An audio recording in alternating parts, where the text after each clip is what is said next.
Japan is on high alert after a ballistic North Korean missile flew over the country. And how sororities and fraternities combat hazing at the university.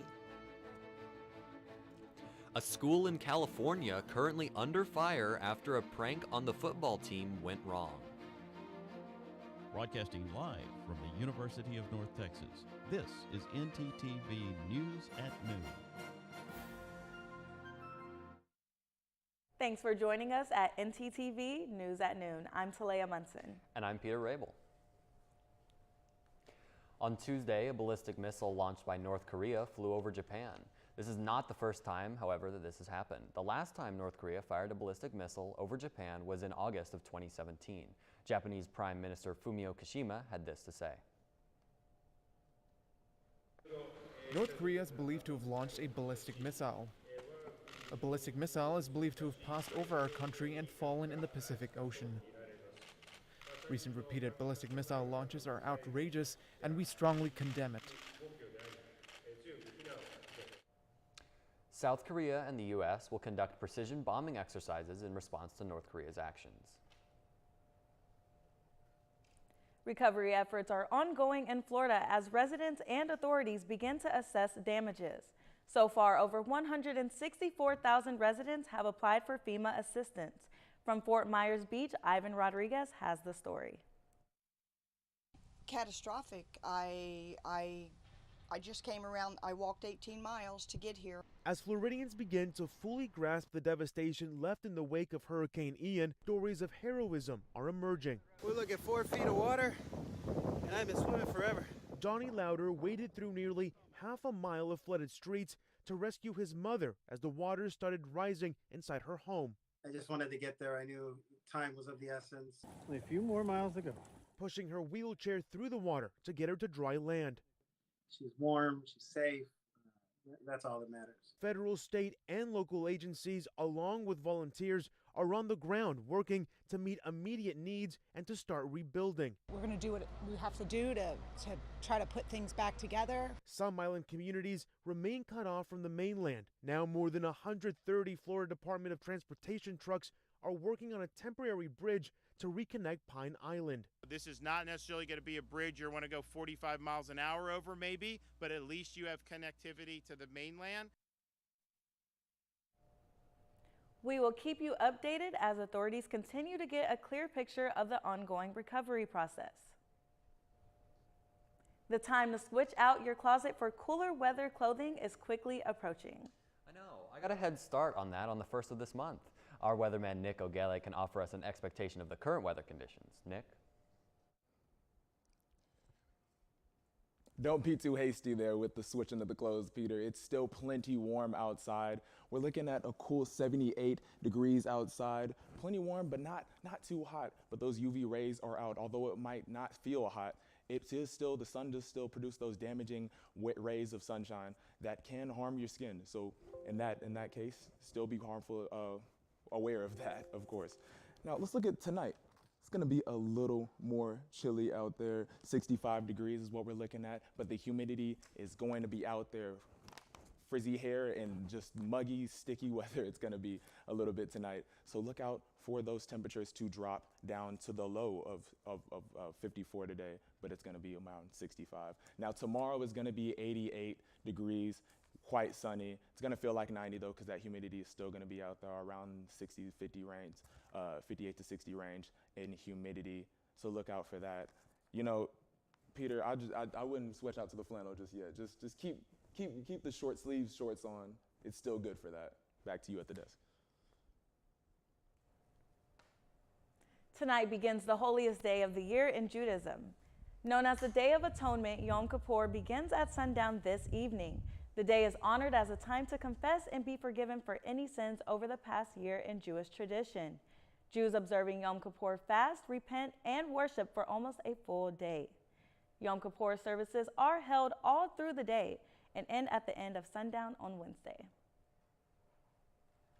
When we come back, the new Black Panther 2 trailer just dropped. Find out who will don the suit next.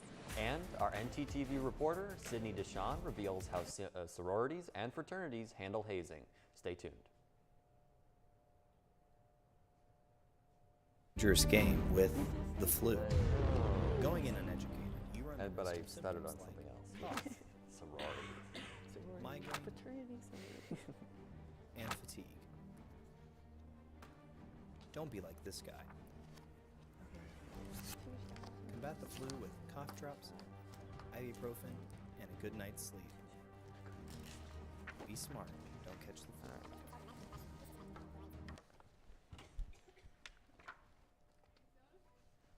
High school football team in Northern California will not be playing this season.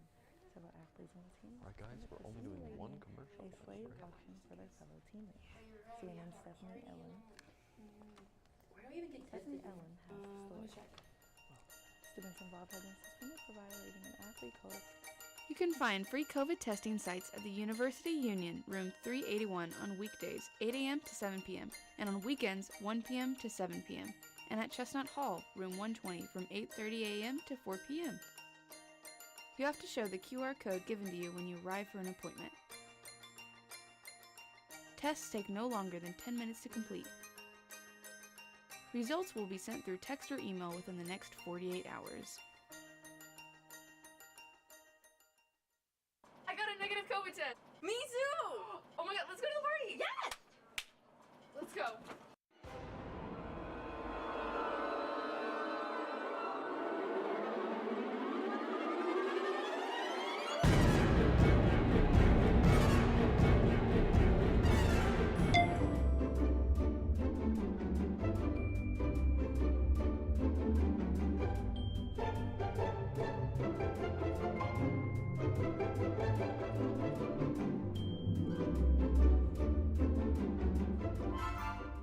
So a man's been walking in the desert for days at a time. He finally comes across a bar and orders a Coke. That's not funny. That was a really good movie. Yeah, I really liked it. Yeah, so we have to watch the next one before next class, right? We do? I think so, but it's not on Netflix and it's not on Hulu, so... Man, I don't want to pay for that. So what do we do? You think there's a place we could go to get the movie? I'm not sure, maybe? Oh, there's a place to get the movie. Oh? Really? Yeah, it's right here on campus. Come on, I'll show you.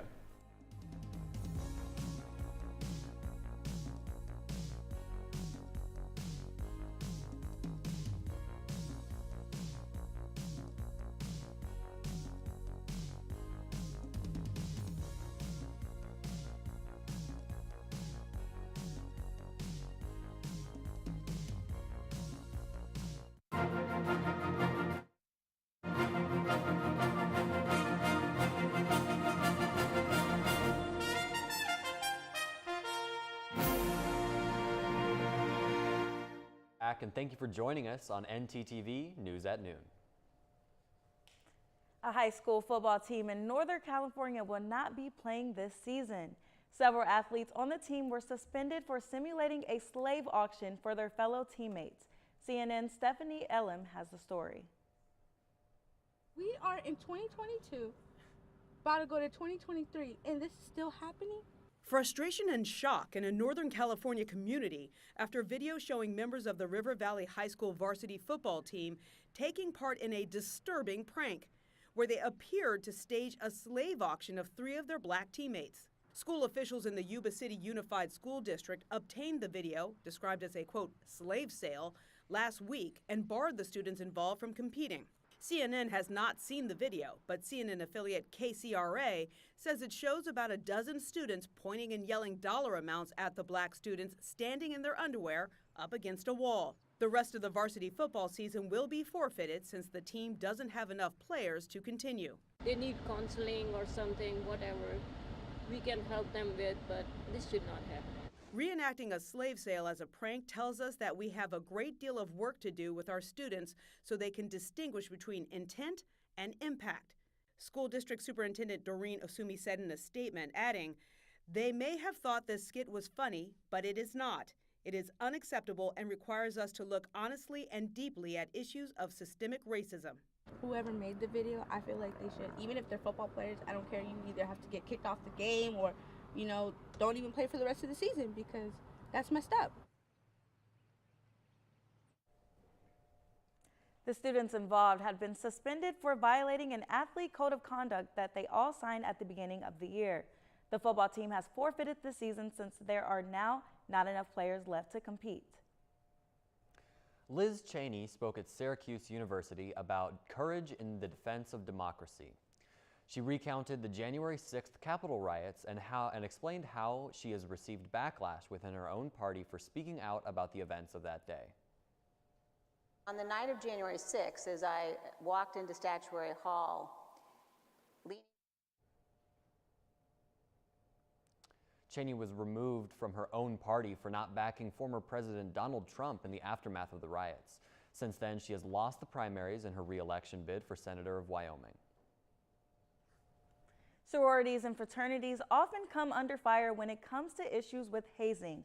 However, many on-campus Panhellenic organizations condone hazing and the harm it brings to its members. ntTV's Sydney Deshawn has more information. Rate it. Greek life has a dangerous history across the world. We see acts of hazing pop up in fraternities and sororities, in athletic clubs, in the band. However, UNT is different than other campuses. A lot of those stereotypes typically come from Power 5 schools, the SEC schools or Big 12, things like that. That's not who UNT is. We're a diverse group of people on campus, and at the end of the day, don't give in to the things you hear. UNT sororities and fraternities break stereotypes by making sure all students feel comfortable. We make sure all of our current members know, do not haze the new members. Obviously, you wouldn't have wanted that to happen to you whenever you were a new member. And with our new members that we have, just telling them you don't ever have to silence yourself if you feel uncomfortable. Just last week was Anti-Hazing Week, a yearly event that UNT participates in to take a forward stance against the act of hazing. UNT has certainly taken a forward and positive stance towards eradicating that. When we find out about it, it's addressed immediately, and we have even had chapters removed from campus because of that behavior. UNT is continuing to make sure every student feels safe. To learn more about hazing and how to report it, students and parents can visit the UNT Student Affairs website. UNT is dedicated to bringing awareness to combating hazing and offers resources for those who need someone to talk to. Well, the weather has already been a roller coaster ever since fall began. I agree with you, Peter. It's as spooky as the season. Nick, can you give us the rundown of the weather for the rest of the week?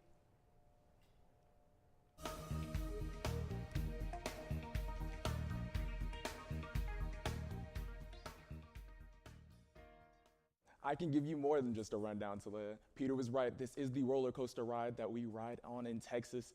Let's take a look at our full weather we have here. 78 in Denton, Texas. We have right where we are stationed, 77 in Graham, or 25. If you prefer Celsius, we provide both here. Anybody watching in Europe, 76 in McKinney. It's gonna be 76 in Decatur. We got a lot of 76 going on the board. That is Dallas, Fort Worth, and also Gainesville as well. Bowie is looking like 77. Paris, Texas, no France is 75. And Sherman, Texas is also gonna be 77.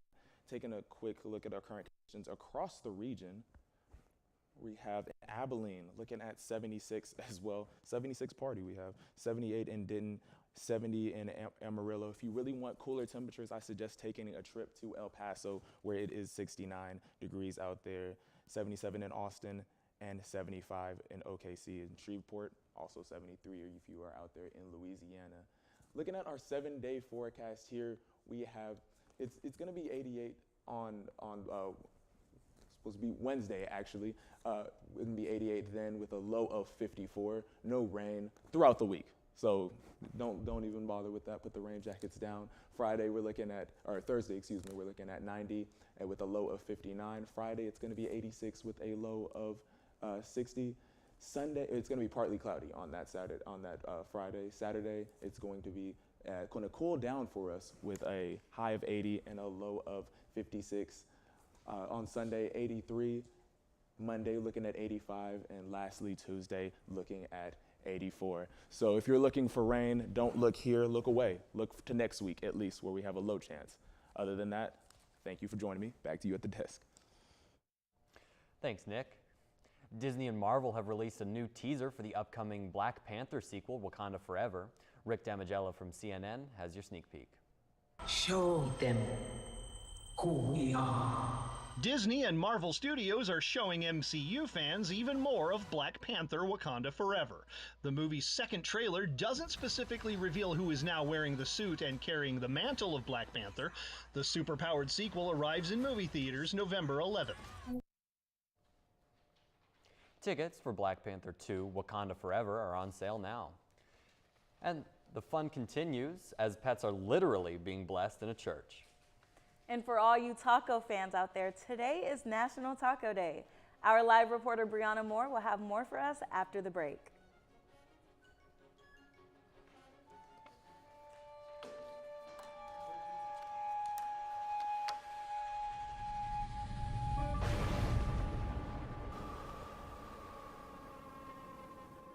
Near Sanctus Spiritus.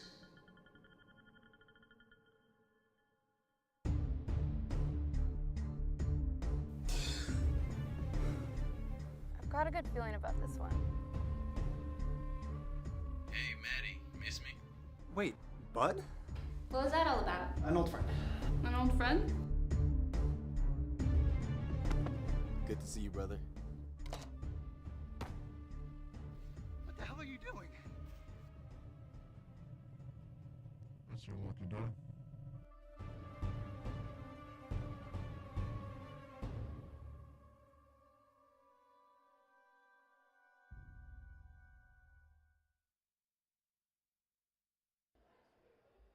Imagine it's ice cream day at the office. And everyone from the day before voted for their favorite flavor. Everyone but you. You decided not to vote. The flavor they picked isn't the one that you wanted. But can you really complain? Shh! Now imagine that with an elected official. Choose not to vote, choose not to be heard. Get registered today. UNT is more than 125 years in the making. To find new solutions, we create a new point of view. We know what's possible when creativity, originality, and independent thought converge. We're ranked a Tier 1 research university. We're home to excellence the size of Texas. Define your future at UNT and soar to new heights.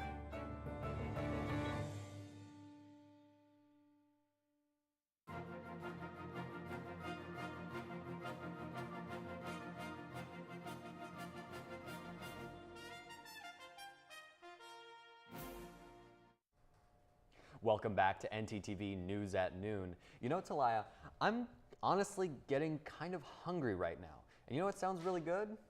Tacos. You know, I completely understand. And fun fact, today is actually National Taco Day. Our live shot reporter Brianna Moore has more on where you can find this delicious dish on campus today. Brianna?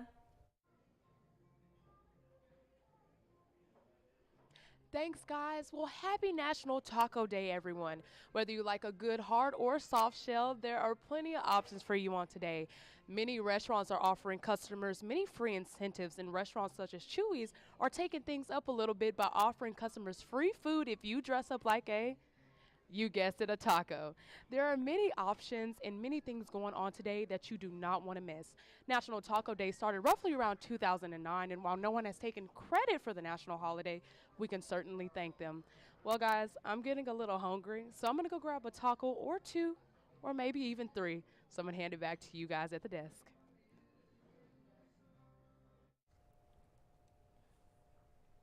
At the Villa St. Joseph, there was no shortage of celebration this morning.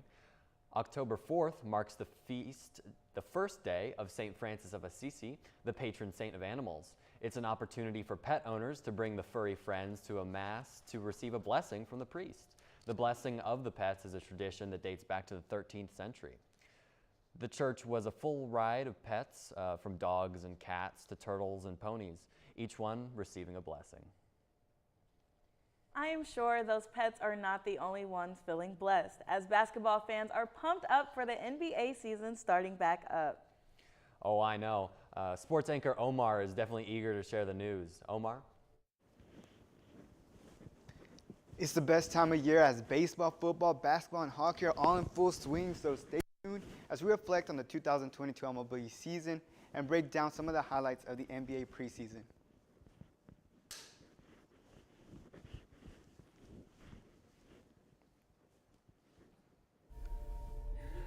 Oh, sorry.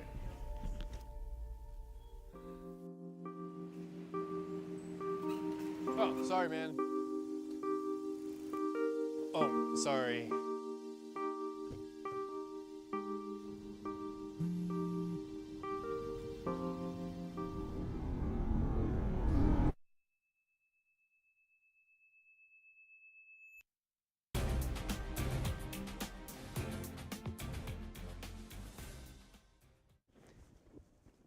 Orange, you glad that basketball is back? Because I am, and I'm not the only one who's glad, as 4 basketball players made their return to the hardwood after battling injuries. Kawhi Leonard made his return last night after missing 476 days with an ACL tear.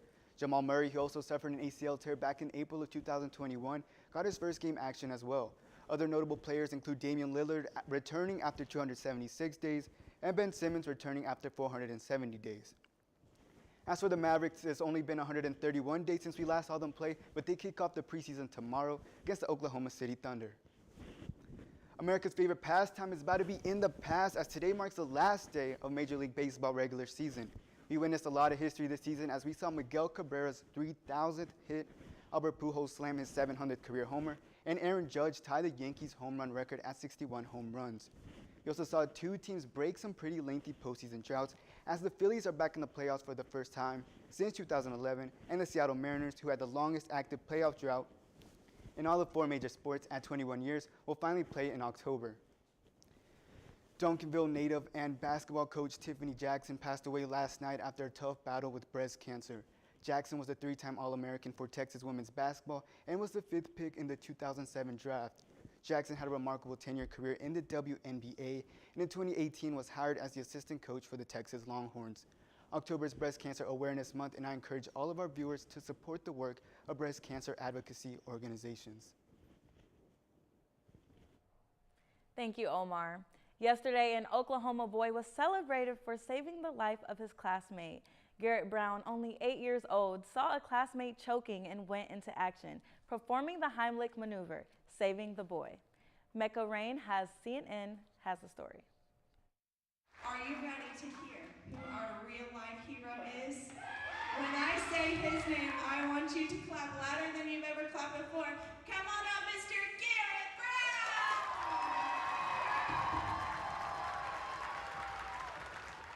That's the 8-year-old who jumped into action when a fellow classmate was choking. It was chicken nugget day here in the cafeteria, which the kids absolutely love. But on this particular day, during the 3rd grade lunch, there was a student who was eating, took a bite, and began choking and couldn't breathe. And so immediately the boys around him stood up and yelled for help for me, who was the adult in the room at the time, and I was across the cafeteria. So as soon as I heard them yell, I ran over. However, there was a student who went way above and beyond just calling for help, and he immediately sprung into action. But little did anyone know Garrett Brown had some training on the Heimlich maneuver, and he moved on it, dislodging the food from Cashton York's throat, a moment neither Cashton nor his parents will ever forget. That was extremely scary to know that in a matter of seconds my child could have choked to death on food, you know, at school when you're not around. There's not enough words to be grateful for saving him. That sentiment shared throughout the school and community, prompting this assembly in recognition for applying life-saving knowledge no one here knew he had. Cashton thanking him publicly. Thank you.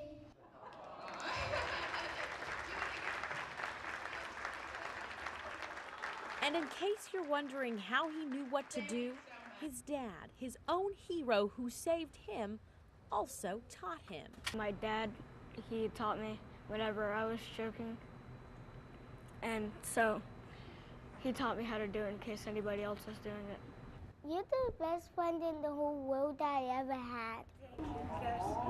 Mecca Rain, KOCO 5 News. Thank you for joining us on ntTV News at Noon. Join us again tomorrow here on North Texas Television.